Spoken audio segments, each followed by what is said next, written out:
So I'm just gonna pretend that I can see you. So today we're gonna be talking about organization and time management. And I think that one of the reasons that I invited Lynn, because not only because I know her for 10 years, but because she's helped me a lot with this.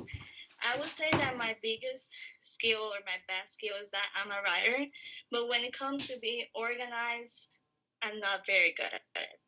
Now I know Lynn she's work in human resources and now she's a project manager at Amazon and she has like a lot of experience in this area. So Lynn, if you can say a little bit about yourself.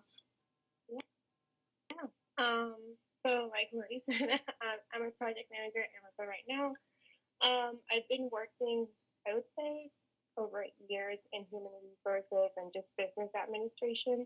So keeping yourself organized, setting up goals and maybe I would say rhythm of businesses for yourself. And yeah, that's a little bit about myself. Yeah.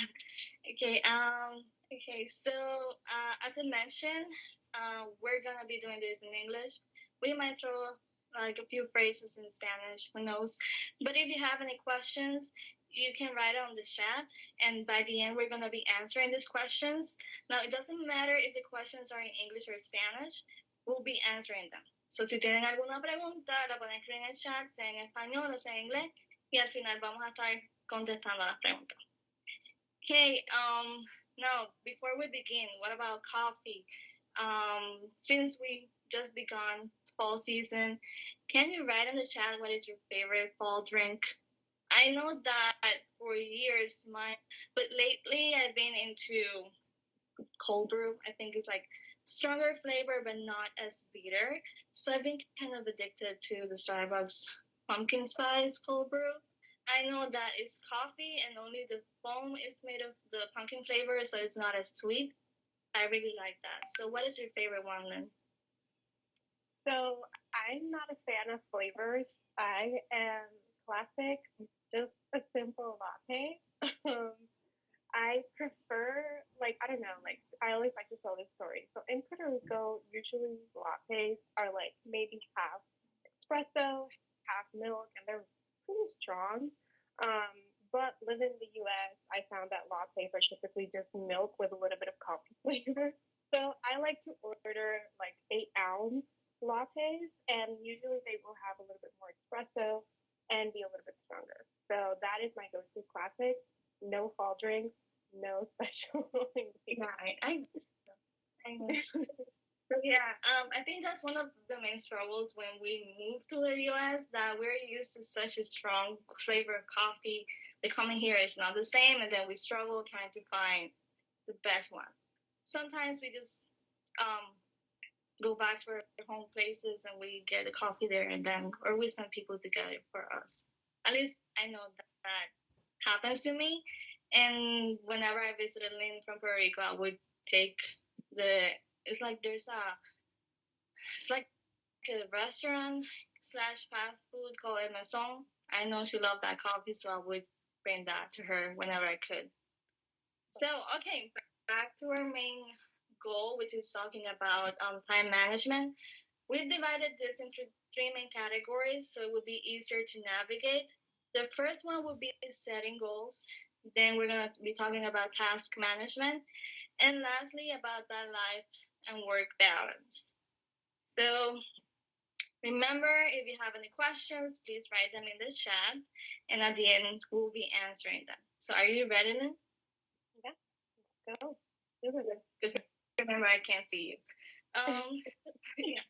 So, the first one. What factors should we consider when setting achievable goals and objectives? And if you could go a little bit over what achievable really means. Yeah, that is a very good question. I think this is the part where we can all learn a lot, not only in work but in life. Um, so achievable basically is something that you can accomplish within a short period of time or within a specific period of time. And I usually like to talk about like weight loss goals.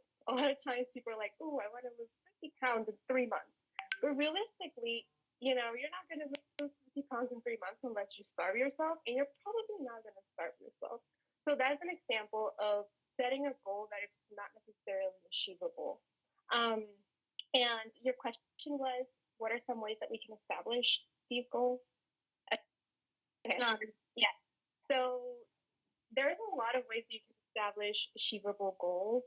There's a lot of methodologies. You can probably search in Google, and there's going to be a lot of articles, a lot of different ways. I like to use a methodology called SMART goals. This is also taught in college. If you've been to college, probably heard about it. Um, it's basically it's like an acronym that encompasses all of the stuff that you need to think about when you're trying to set up a goal for yourself. Let's start with what each letter stands for. So SMART. S stands for specific. So you want to make sure that your goal is specific to what you're trying to accomplish and have a well-defined scope or kind of like a full picture of what you're trying to achieve. And I think this is something that I've known a lot of people that have their own businesses, and a lot of times this is the part where I don't see a clear goal. Like they have a lot of little ideas, a lot of things that they want to accomplish, but there isn't like a holistic goal that encompasses all of those little things and takes into account all of the specific components that are relevant to that goal. There's also the component of measurability. So you want to be able to measure your goal, and you have to establish ways that you can measure that. Like, let's say you want to sell a house, right? Well, you have to think about what are going to be those goals that I'm going to set for myself to accomplish selling this house, and how am I going to measure that? Do I need to contact 10 clients a week? Do I need to do a live like you're doing right now on social media a week? What are those specific little goals that you need to do, and how you're going to measure that? There's also the attainability, which we already discussed. This is very common in the workplace. I've always worked for companies, so something very common is you want to set yourself up for success. That's something we always talk about. And by doing that is thinking about what you can actually achieve. Don't try to go big or go home, because when you try to go big or go home, you can probably lose money, or you can probably lose time trying to work on something you're probably not going to get done in time.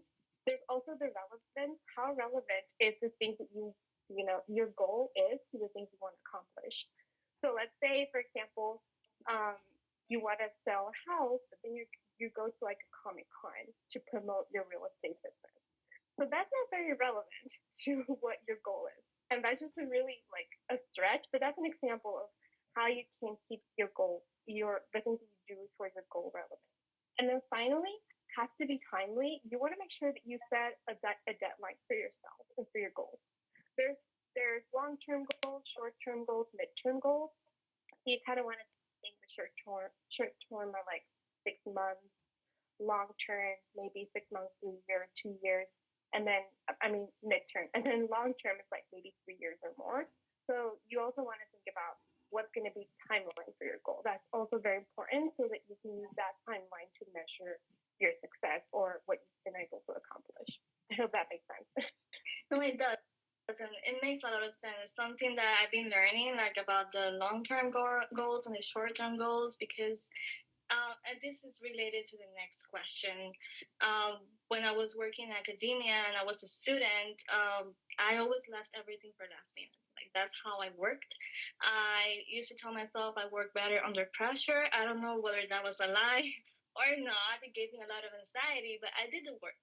But then I realized that in the real world, it doesn't really work like that.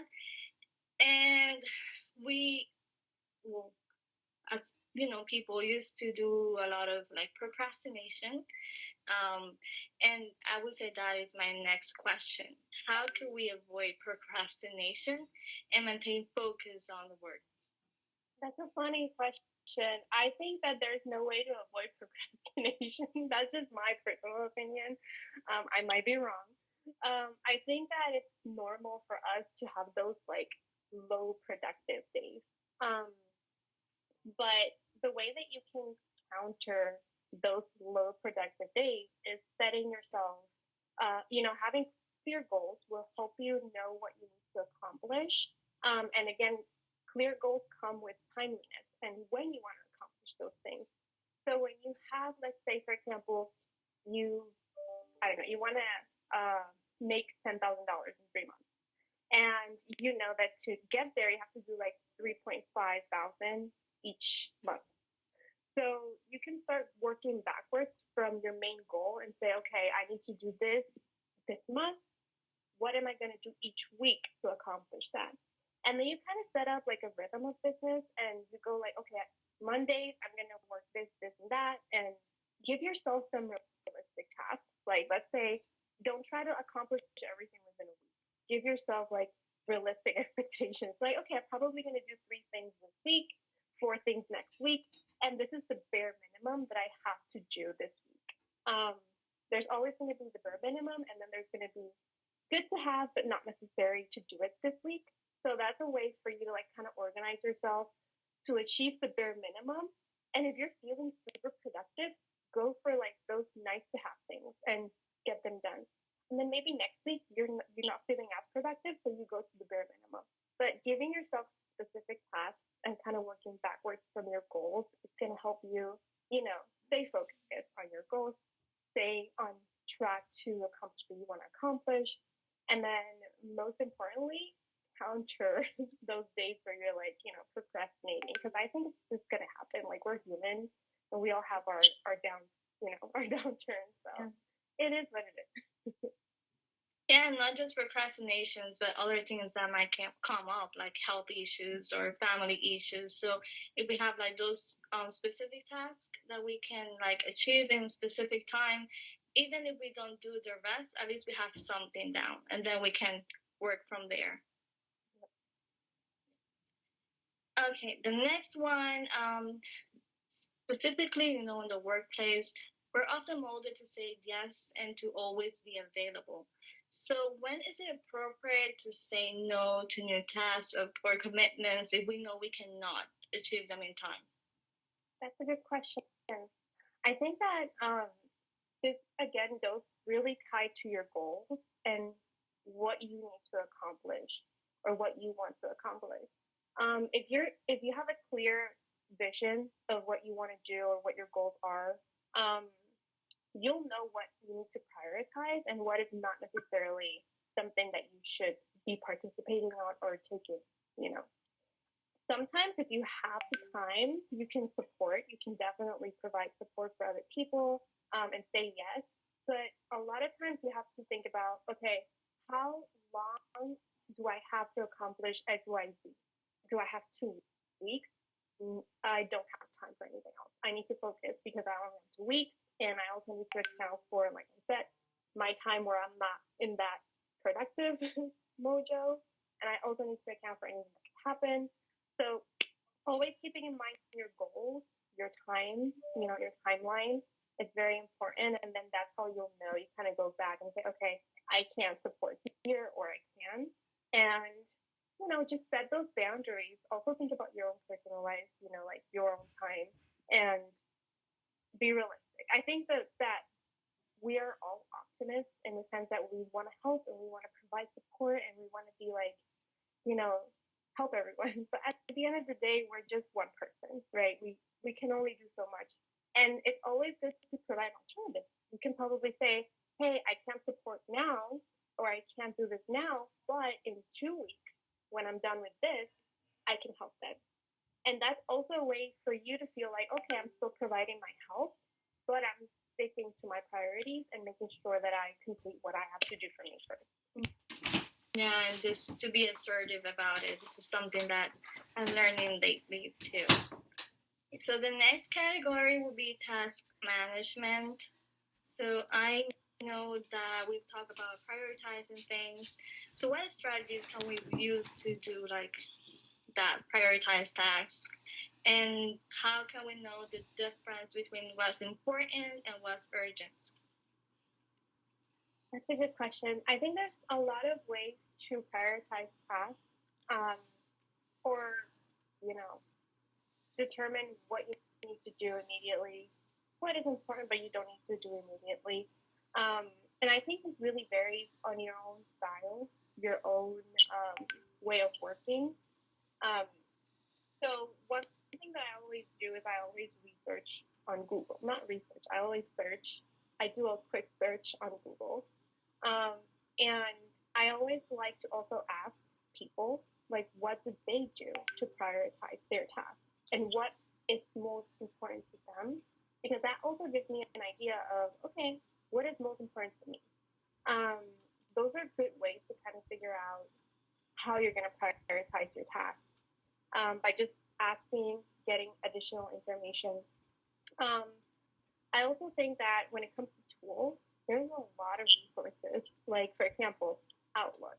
Like, I am a huge Outlook fan. Like, you can set tasks in Outlook. Like, you can, and when I say Outlook, I mean any type of email, right? Because I know some people have Gmail or any other type of email. But, like, for example, you can set tasks in your email, and you can set deadlines for yourself on those tasks. That is a huge tool that a lot of people don't use, but it's really helpful. And even in my personal life, now I'm like literally adding those tasks to myself. I'm like, remember to cancel this membership because so many times I forgot it. And I get charged. Really, really important. Yeah. So there's like 3 tools that we can use, like to manage tasks and to be able to prioritize.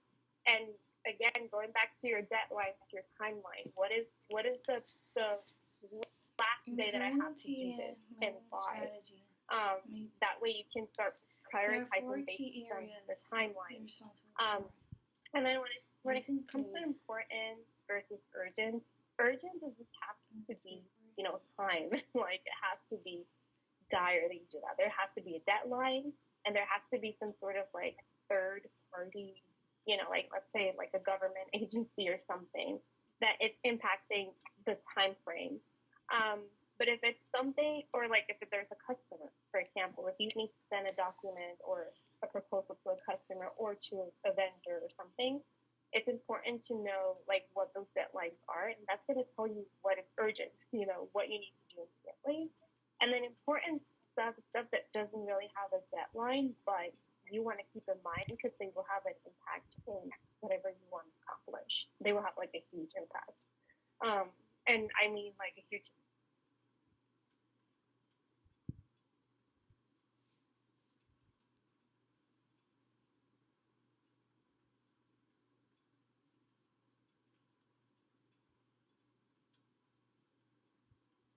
impact. Like, let's say, I can't think of an example, but let's go back to the $10,000. You want to make $10,000 in 3 months, and you're like, okay, I can probably call 50 clients, and out of those 50 clients, I'm gonna get 10 sales. So let's say that's like what happens. You call 50 clients and then you get 10 sales. You can probably do that sometime within those 3 months, but it's not like you have to do it immediately. It's not urgent because you have 3 months to do that. But it's still important because it's going to help you get to your goal. And so that's kind of like what you think about when it's important, is that there might be a little bit of wiggle room to not do that immediately. Okay, thank you. And speaking about tools, I've been using I think it's to-do list tool that you recommended. I don't know if I'm saying the name right, but it's been amazing. I think that just marking complete gives me a lot of satisfaction because it's just, I need to be more organized. I know I'm more like a pen and paper kind of person, but I've been incorporating this app and it's been really great. Yeah. And what is your perspective on multitasking? Because I know we juggle a lot with a lot of things, but are we really being like efficient and productive if we multitask a lot? Yeah, multitasking is a bit of a controversial skill. I think that when you think about multitasking, you have to think that there's a trade-off. That's the first thing you want to think about. The trade-off is quantity over quality. So it is very difficult to multitask and do everything to the best, do everything to your best ability. There's so many studies, so many research, so many documents about this. because we tend to be able to focus more on a single task and do our best work when we're focused on something. I think that it depends. Like, really, if you are okay with sacrificing quality for quantity, you can multitask, and that is a good skill to have. But if you want to have like quality work, if you want to put out your best work, then probably multitasking is something you want to leave on the back burner. Like, only use it when it's necessary, you know. So Because you will trade off that quality of your work. We're just not going to be able to do everything at the same level when we're thinking about Spanish. And a really good yeah, which is why we should go back to the priorities. Like, even if we're multitasking, like, just set like a list of this is more important, so this has to have my best focus, and then like kind of move from there. Yep. And you can also like, using the priorities, you can also say, okay, I'm going to dedicate 2 hours to this, but I have like 3 things I need to accomplish by, I don't know, by tomorrow. Then you can just kind of set focus time for each task and make sure that you tackle them all, but without the need of, like, you know, making them. And I think the last category will be life and work. And this is like a very, I would say, important and also controversial question, because I know we all do this. How can we avoid distractions like social media or like Netflix or any other streaming service when we are at work? And also keeping in mind that, for example, I'm in real estate. I have to be on my phone. I have to be on social media. I have to be like answering emails or messages in my inbox or comments, or just be there. But it's just so easy to kind of look at other things that maybe I'm not supposed to be looking at. Yeah, that's a good question. My opinion is inevitable. Like, I think that social media is very integrated in our lives. And it's not something that you can easily just like put down. I think if you do it, maybe you're an alien. I don't know. But I think that accepting that reality is the first step to everything. It's just like, you know, social media is part of our lives, and I'm probably going to get distracted at some point. But there's a lot of stuff you can do. For example, when I'm working, I have like 15-minute breaks. And what I do is like, oh, okay, I'm going to take a 15-minute break, and I'm just going to go to TikTok to see stupid videos. And it's kind of relaxing because we need to unwind. Like, sometimes when you are in like a maybe 9-to-5 job, it's going to be a bit harder to do that.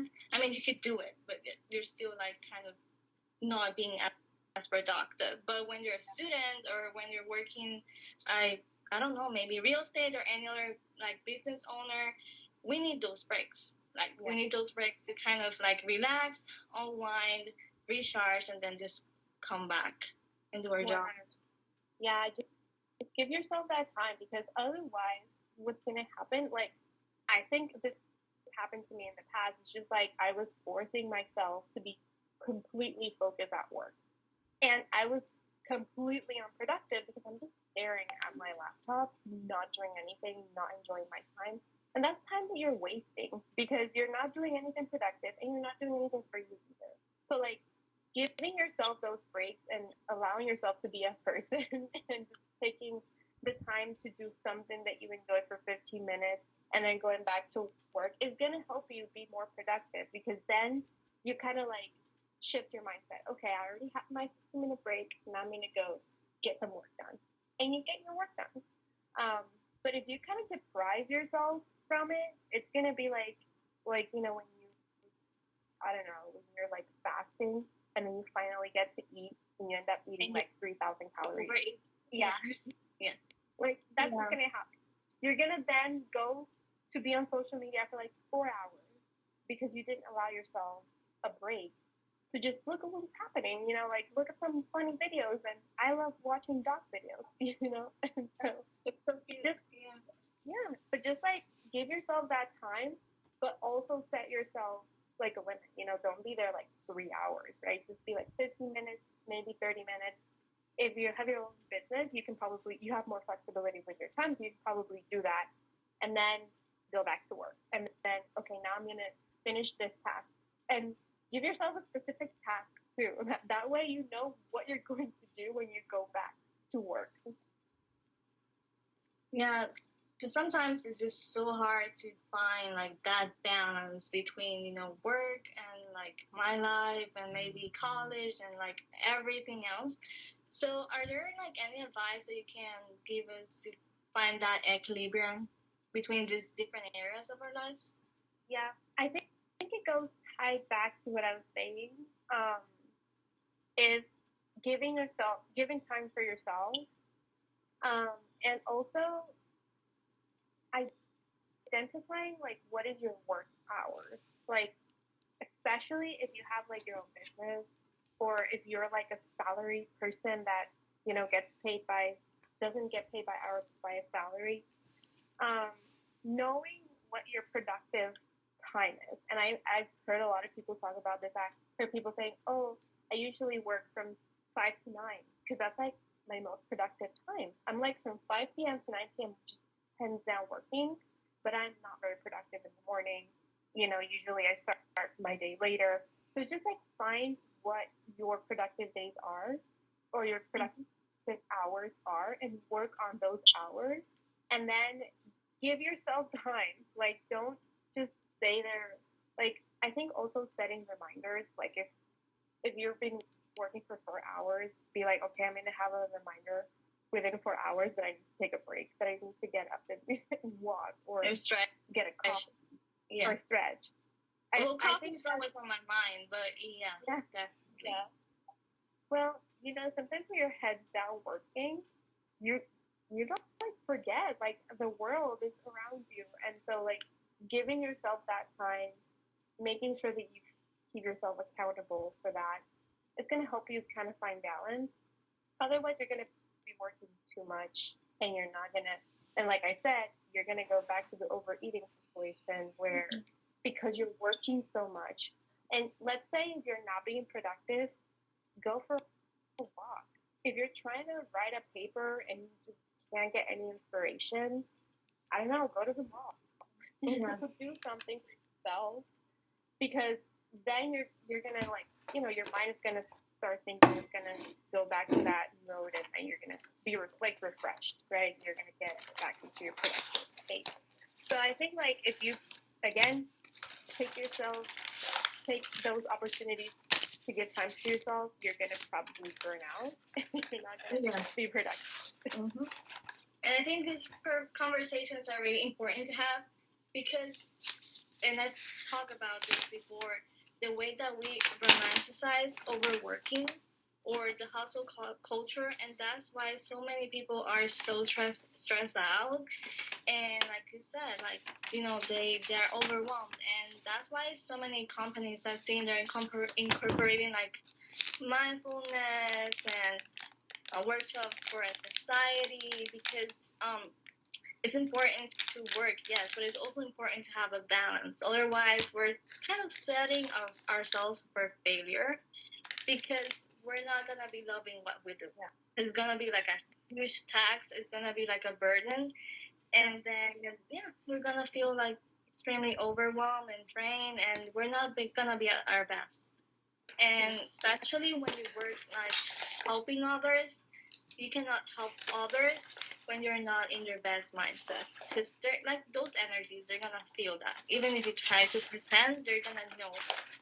And it's important to take our breaks, to find our balance, to try to find things that we love, and it's not the same for everyone. Like for me, I like to be in nature. That helps me a lot, and I like to read and write. Some people might find that boring, so it's important that you find what works for you. Yeah. Yep. It's a trial and error situation. You just have to test things out, try, see what your best hours to work are.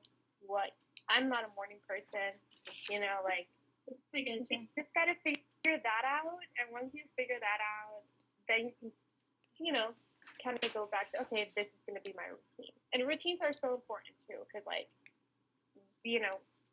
we're creatures of habit. Is that the same? Like setting up a routine for ourselves, or like I said, a rhythm of work is going to be super helpful to then stay focused on that and not add stuff that it's not supposed to. Don't add more work for you. And also, just a final thing that I love to say is just like simplify things. Find ways to make your work easier. Like work smarter, not harder, because then you work less. Like if you're overcomplicating things, you're going to be overworking yourself at some point, and it's going to be harder to find balance.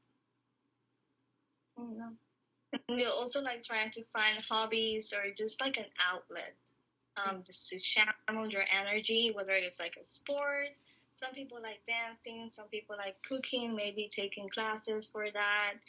And then you're gonna be kind of relaxed and in your best mood and best mindset to do your job. Is there anything else that you want to add? No, I think we've had a really good discussion. There's definitely a lot to talk about. I definitely encourage people to always, I'm like a Google, like I will always, I hear something and I'm like Googling, what does this mean? Like huge resource that we have is Google. Yeah, just go check and validate the information that you're hearing and get other people's perspective. I think that's a huge way to like find ideas on how to be better, how to be more productive in your personal and work life, but also how to find balance. So that would be my last couple of sentences to the conversation. I don't think there are any questions in the chat that I can see. No, there are no questions in the chat.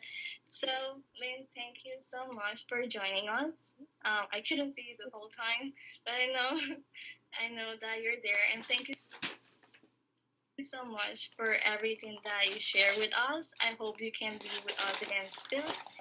And we'll thank you everyone for joining us, and I will see you next Tuesday at 7 p.m.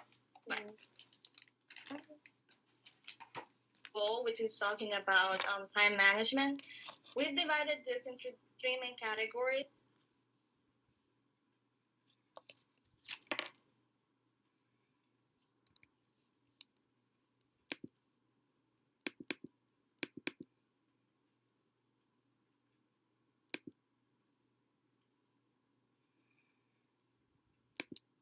Nice.